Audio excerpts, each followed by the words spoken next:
welcome back to my channel. Today I have another Halloween look, and this is the third and last Halloween look. So if you're interested to see how I created this multi-chrome dragon, please keep watching. So first I'm going to be attaching some horns that I created from the Sculpey. I originally made much bigger horns, but they just wouldn't stay on my head, so I ended up sticking a bunch of smaller ones onto my forehead. Next, I'm going to try to smooth out the area where the clay meets the skin and just kind of try to make it blend together a little bit more. And I'm going to be using liquid latex. For that, I'm laying down some cotton rounds that I'm taking apart, thinning out. And I'm going in with a really small brush dipped in the liquid latex. And I'm just doing wiping down motions, trying to create that smooth transition, which didn't fully work for me. I think this takes a lot of practice to get it right, so I tried my best. I feel like this came out better than the last time I tried to do something similar, so I think it's just a matter of getting the technique down.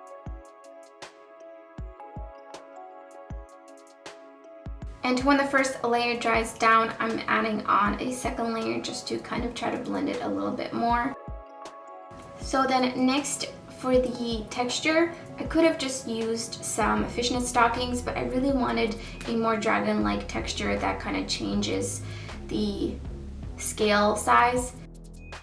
So I got this plastic stencil from Amazon, and it is definitely a little bit harder because it doesn't want to really lay down flat against my face. So I have to kind of hold it, and it was not the easiest. So I'm using a sponge applicator, and I'm laying down the shade Patina from Clionadh, and then into it I'm gonna start blending Gargoyle. I wanted to add a little bit more depth with the greens and just switch them up a little bit.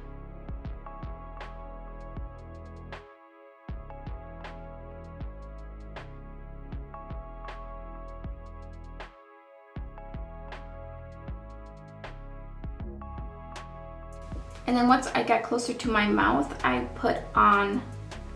started laying down Forge because I wanted to create this effect of my mouth is where the fire comes out, so my scales kind of turn a little like red to portray the fire and that it's hot. And then closest to my lips, I'm going in with Kiln.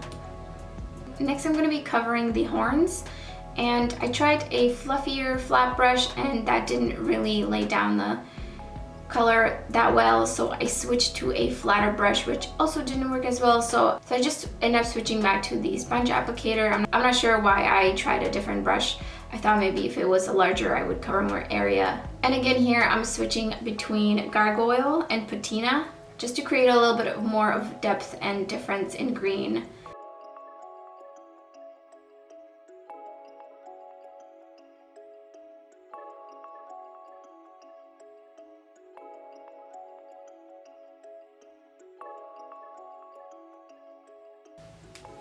And then I'm using the stencil to do my forehead, and also switching between the two green shades.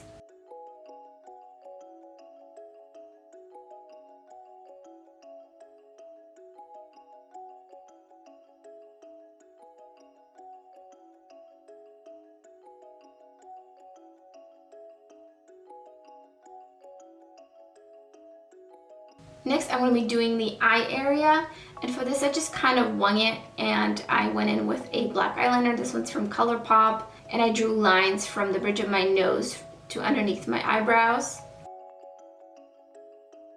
And then I blended a black eyeshadow downwards to kind of try to create a little bit of depth. Next, I'm going in again with the ColourPop eyeliner. I'm drawing some lines underneath my eyes to connect with other line to create a large eye shape.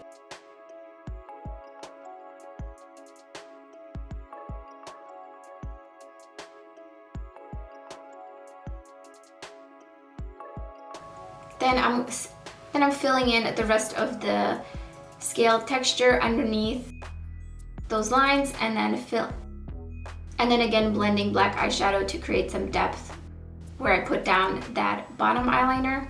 And I'm going in with Patina on my inner lid and Gargoyle on my outer lid. And lastly, I'm just doing the bridge of my nose. And then of course I had to extend the scales down onto my neck, and I alternated between Gargoyle and Patina. And I kind of did it in pieces, and I would try to lay the plastic stencil flat as I went while trying really hard not to move it. So I don't have a black wig, I only have one with bangs. So I had to do without it, and I added a little bit of black eyeshadow into my roots just because I wanted to hide some of my blonde hair. And this is my finished look of the Multichrome Dragon. And I hope you enjoyed this video. Thank you so much for watching, and I hope to see you next time.